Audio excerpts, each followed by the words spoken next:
Hello students, welcome to our channel. ఈరోజు ఈ వీడియోలో మనం యూనిట్ ఎక్సర్సైజ్లో ఉన్న 12th, 13th, 14th and 15th problem గురించి నేర్చుకుంటున్నాం. అండ్ మీకు ప్రీవియస్ 11 ప్రాబ్లమ్స్ వచ్చేసరికి 4 పార్ట్స్ ఉన్నాయి. ఇది వచ్చేసరికి మీకు పార్ట్ 5. ఓకే, సో మీకు ప్రీవియస్ 4 పార్ట్స్ అండ్ మీకు ఈ లెసన్కి సంబంధించిన ఆల్ ఎక్సర్సైజెస్ లింక్ వచ్చేసరికి డిస్క్రిప్షన్లో ఉంటాయి. ఒకసారి అందులో చెక్ చేసుకోండి. మీకు నేను డిస్క్రిప్షన్ ఎలా ఓపెన్ చేయాలి అనేది కూడా ఒక సపరేట్ వీడియో చేశాను. ప్లీజ్ ఒకసారి అది చూసైనా కానీ ఓపెన్ చేసి చూడండి. మన ఛానల్లో మీరు ఏదైనా డౌట్ని అడిగినప్పుడు ఫస్ట్ మీరు సబ్స్క్రైబ్ చేసుకొని పక్కనే ఉన్న బెల్ ఐకాన్ మీద క్లిక్ చేసి ఆల్ అని క్లిక్ చేసిన తరువాత మీరు కామెంట్ చేయండి. మీరు ఇచ్చిన కామెంట్కి నేను ఏదైనా కానీ రిప్లై ఇచ్చినప్పుడు మీకు రావాలి అనుకుంటే సో మీరు సబ్స్క్రైబ్ చేసి బెల్ ఐకాన్ని యాక్టివేట్ చేసుకుంటే మీకు నోటిఫికేషన్స్ వస్తాయి. సో ప్లీజ్ సబ్స్క్రైబ్ చేసుకోండి. ఓకే, ఇప్పుడు ఒకసారి మనం 12th ప్రాబ్లం చూద్దాం. The length of rectangle is 200 meters more than it's with.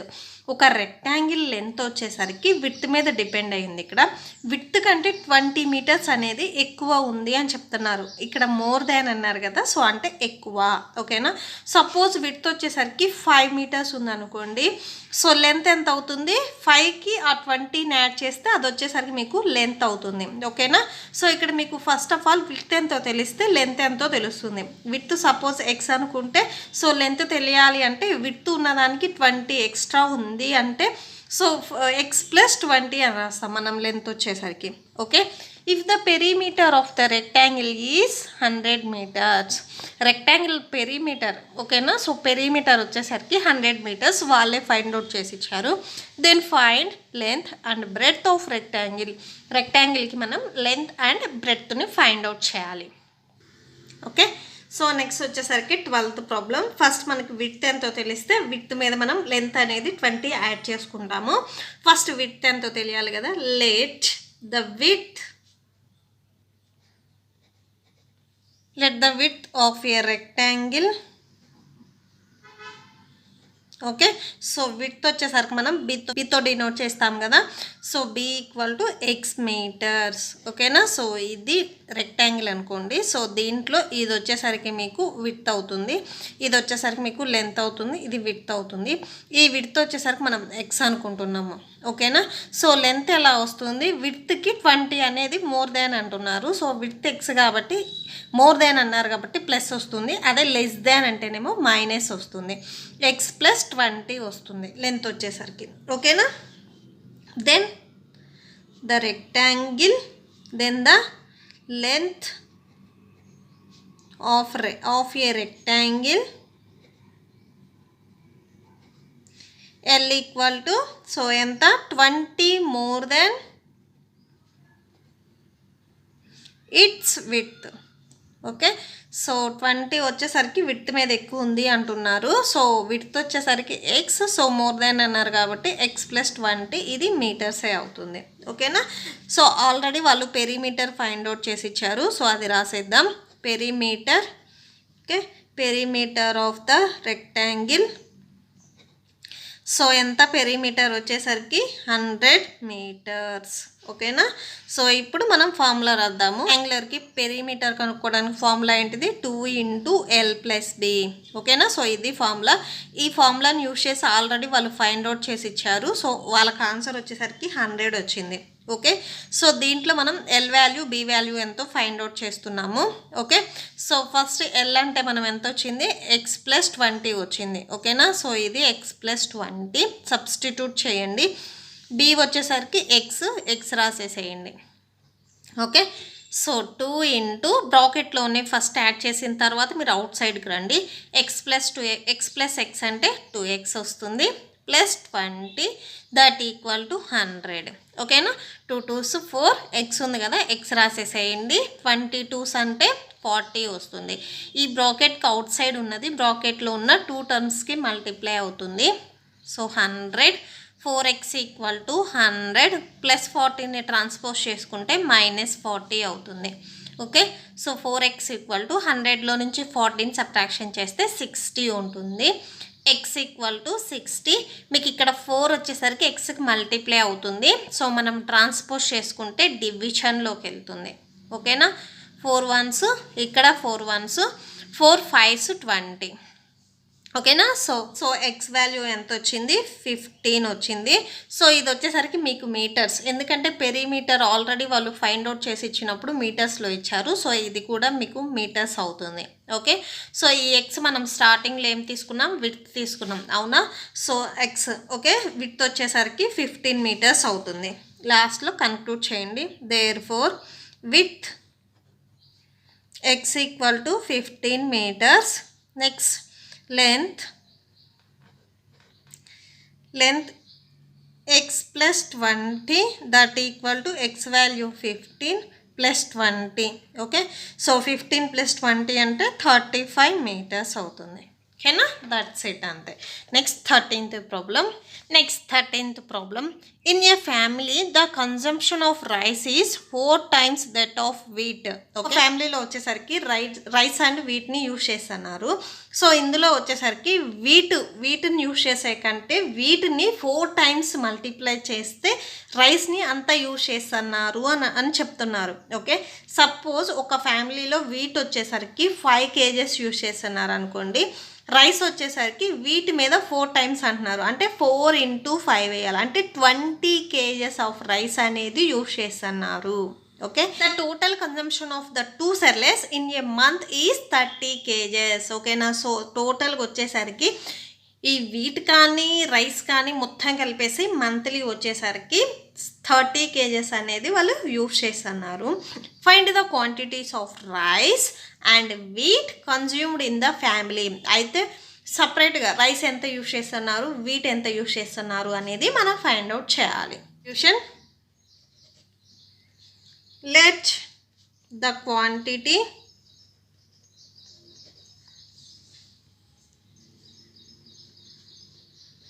of wheat consumed in the month that equal to x kgs. ఓకేనా, సో ఫస్ట్ మనకి వీట్ తెలిస్తేనే వాళ్ళు రైస్ ఎంత యూజ్ చేస్తున్నారు అనేది తెలుస్తుంది, ఎందుకంటే వీట్ మీద రైస్ అనేది డిపెండ్ అయి ఉంది. వీట్ వచ్చేసరికి మనం ఫస్ట్ ఎక్స్ కేజెస్ అని తీసుకున్నాం కదా, సో రైస్ వచ్చేసరికి వీట్ని 4 times మల్టిప్లై చేయమంటున్నారు, అంటే 4 into x అవుతుంది. ఓకే, రైస్ వచ్చేసరికి నెక్స్ట్ ఇప్పుడు అదే రాస్తున్నాం.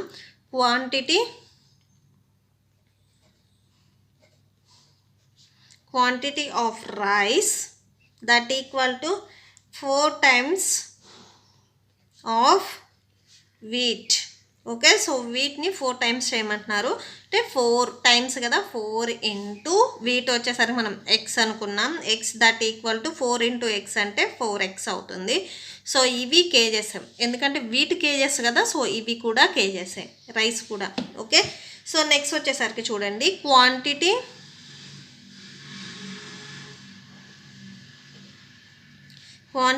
Of rice plus quantity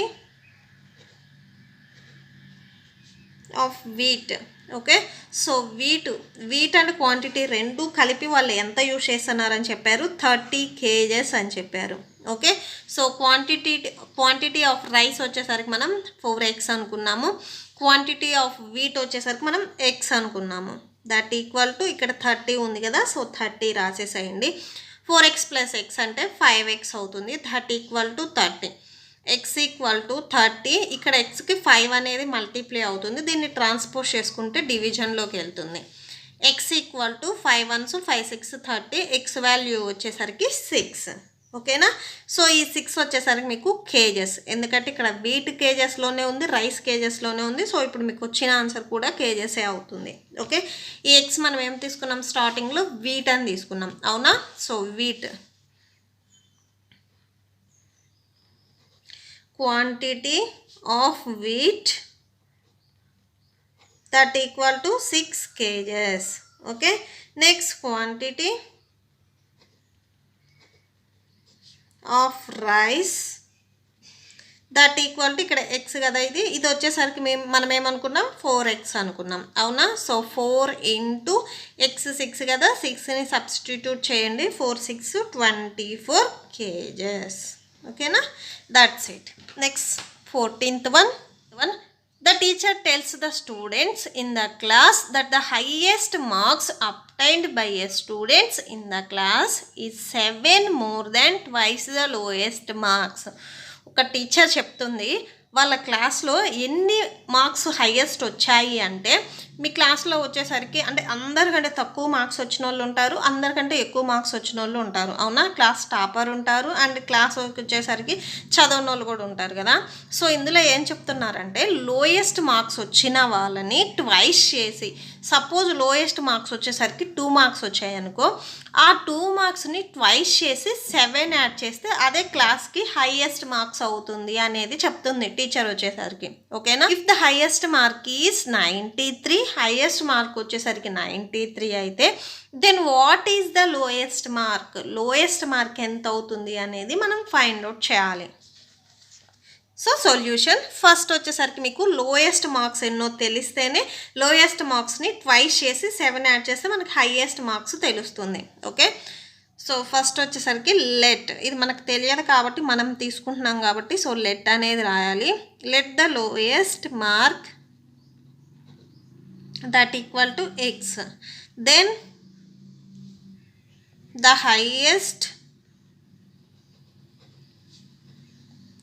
highest mark that equal to highest mark ఏం చెప్పారు, twice the lowest mark plus 7 add చేయమన్నారు. ఓకేనా? సో ఇక్కడ మోర్ దాన్ అని ఇచ్చారు అంటే మనకి ప్లస్ వస్తుంది, లెస్ దాన్ అయితే మైనస్ వస్తుంది. ఇవి రెండు వాళ్ళే ఫైండ్ అవుట్ చేసి మీకు 93 అని చెప్తున్నారు. ఓకేనా? సో యాక్చువల్లీ ఇక్కడ రాయాలి 93, ఈ స్టేట్మెంట్ 93కి ఈక్వల్ అవుతుంది అని వాళ్ళు చెప్తున్నారు. Okay, twice the lowest mark అంటే ఇక్కడ లోయెస్ట్ మార్క్ని ట్వైస్ చేయాలి అంటే ఇంటూ 2 చేయాలి. ఇక్కడ ఎక్స్ ఉంది కాబట్టి ఇంటూ 2 చేస్తున్నాం, ప్లస్ 7 ఉంది కదా 7 యాడ్ చేసాం. సో ఇక్కడ 93 ఉంది, 93 రాసేసేయండి. ఓకే, సో 2 ఇంటూ ఎక్స్ అంటే 2x అవుతుంది, దట్ ఈక్వల్ టు 93 ప్లస్ 7ని ట్రాన్స్పోజ్ చేసుకుంటే -7 అవుతుంది. ఓకే, 2x ఈక్వల్ టు 93లో నుంచి 7ని సబ్ట్రాక్షన్ చేస్తే 86 వస్తుంది. x equal to 86. సో ఇక్కడ 2 వచ్చేసరికి xకి మల్టిప్లై అవుతుంది, ట్రాన్స్పోజ్ చేసుకుంటే డివిజన్లోకి వస్తుంది. ఓకే, ఆల్రెడీ నేను ప్రీవియస్ ప్రాబ్లమ్స్లో చెప్పాను, మల్టిప్లికేషన్లో ఉన్నది ట్రాన్స్పోజ్ చేసుకుంటే డివిజన్లోకి వస్తుంది, డివిజన్లో ఉన్నది ట్రాన్స్పోజ్ చేసుకుంటే మల్టిప్లికేషన్కి వస్తుంది. ఇవి రెండు మీకు ఆపోజిట్లో ఉంటాయి. ప్లస్లో ఉంటే ట్రాన్స్పోజ్ చేసుకుంటే మైనస్కి వస్తుంది, అదే మైనస్లో ఉన్న నెంబర్ని ట్రాన్స్పోజ్ చేసుకుంటే ప్లస్కి వస్తుంది. ఓకే, ఇవి రెండు ఆపోజిట్లో ఉంటాయి, ఇవి రెండు ఆపోజిట్లో ఉంటాయి. 2 1s 2 4s 8 2 3s 6. So x equal to 43 వచ్చింది. ఓకేనా? సో ఈ ఎక్స్ ఏం తీసుకున్నాం మనం, లోయెస్ట్ మార్క్స్ తీసుకున్నాం. మనల్ని ఫైండ్ అవుట్ చేయమంది కూడా అదే, లాస్ట్లో కన్క్లూడ్ చేసేసేయండి. therefore lowest mark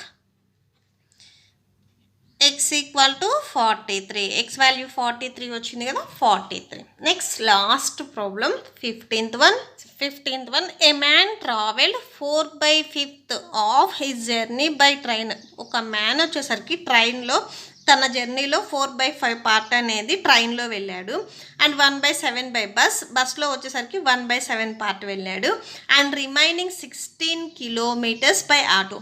okay, so ఇంకొక 16 కిలోమీటర్స్ వచ్చేసరికి ఆటోలో ట్రావెల్ అయ్యాడు. What is the length of his total journey? అయితే అతను ట్రైన్లో, బస్లో, ఆటోలో ఎంత జర్నీ అనేది చేశాడు మనం ఫైండ్ అవుట్ చేయాలి. ఓకే, అంటే టోటల్గా అతను ఎన్ని కిలోమీటర్స్ ట్రావెల్ చేశాడు అనేది ఫైండ్ అవుట్ చేయాలి. సొల్యూషన్ ఫస్ట్ వచ్చేసరికి మనకి జర్నీ ఇచ్చారు కదా, లెంత్ ఆఫ్ టోటల్ జర్నీ, అసలు అతను బస్లో కానీ ట్రైన్లో కానీ ఆటోలో కానీ ఎంత జర్నీ చేశాడు అనేది మనకి తెలియదు. ఓకే, సో టోటల్ జర్నీ వచ్చేసరికి ఫస్ట్ మనం x కిలోమీటర్స్ అని తీసుకున్నాం. ఓకేనా? ఓకే, ఫస్ట్ వచ్చేసరికి మనకి టోటల్ జర్నీ రాసిన తరువాత ట్రైన్, బస్సు, ఆటో రాద్దాము. Let the length of total journey 30 equal to x kilometres. ఓకేనా? సో టోటల్ జర్నీ అతను బస్లో కానీ ట్రైన్లో కానీ ఆటోలో కానీ x కిలోమీటర్స్ ట్రావెల్ చేశాడని మనం అనుకుంటున్నాం. ఓకే, సో నెక్స్ట్ వచ్చేసరికి travel by train. Okay, so ట్రైన్లో ఎంత జర్నీ చేశాడు అంటే 4/5 ఆఫ్ అంటే ఎక్స్. అంటే ఈ టోటల్ జర్నీలో 4/5 పార్ట్ అనేది అతను కంప్లీట్ చేశాడు. ఓకేనా, సో ఈ టోటల్ జర్నీ ఎక్స్ కాబట్టి ఆఫ్ ఎక్స్ అని రాసాము. That equal to 4/5 into of అంటే ఇంటూ కదా ఎక్స్. ఓకే, సో ఇక్కడ ఎక్స్కి ఏం లేకపోతే డినామినేటర్లో 1 ఉన్నట్లు. ఫ్రాక్షన్స్ మీకు మల్టిప్లికేషన్ తెలుసు కదా, న్యూమరేటర్ని న్యూమరేటర్తోనే మల్టిప్లై చేయాలి, డినామినేటర్ని డినామినేటర్తోనే మల్టిప్లై చేయాలి. 4 ఇంటూ ఎక్స్ అంటే 4x అవుతుంది, 5 ఇంటూ 1 అంటే 5 అవుతుంది. ఓకే, సో ఇది వచ్చేసరికి మీకు ట్రైన్లో వచ్చేసరికి 4x/5 కిలోమీటర్స్ అతను ట్రావెల్ అయ్యాడు. నెక్స్ట్ బై బస్ ఉంది కదా, నెక్స్ట్ అది రాసేసేయండి. Travel by bus. Okay, so ఇక్కడ ఎంత జర్నీ చేశాడు 1/7 ఆఫ్ ఎక్స్. టోటల్ జర్నీలో 1/7 పార్ట్ అనేది అతను కంప్లీట్ చేశాడు. సో 1/7 ఆఫ్ అంటే ఇంటూ ఎక్స్ ఉంది కదా, ఎక్స్ రాసేసేయండి. ఇక్కడ కూడా సేమ్, ఎక్స్కి ఏం లేకపోతే డినామినేటర్లో 1 ఉన్నట్లు. Fraction multiplication, numerator numerator, denominator denominator. 1 into X X, 7 into 1 అంటే 7. ఓకేనా, next travel by auto. 30 equal to, so ఆటోలో ఎంత జర్నీ 16 కిలోమీటర్స్ వెళ్ళాడు. టోటల్ దాంట్లో 16 కిలోమీటర్స్ అనలేదు. నెక్స్ట్ మళ్ళీ మీరు 16 కిలోమీటర్స్ ఆఫ్ ఎక్స్ అని రాయొద్దు, ఎందుకంటే ఇక్కడ మీకు పర్టికులర్గా చెప్పారు వాళ్ళు 16 కిలోమీటర్స్ వెళ్ళారు అనేది చెప్పారు.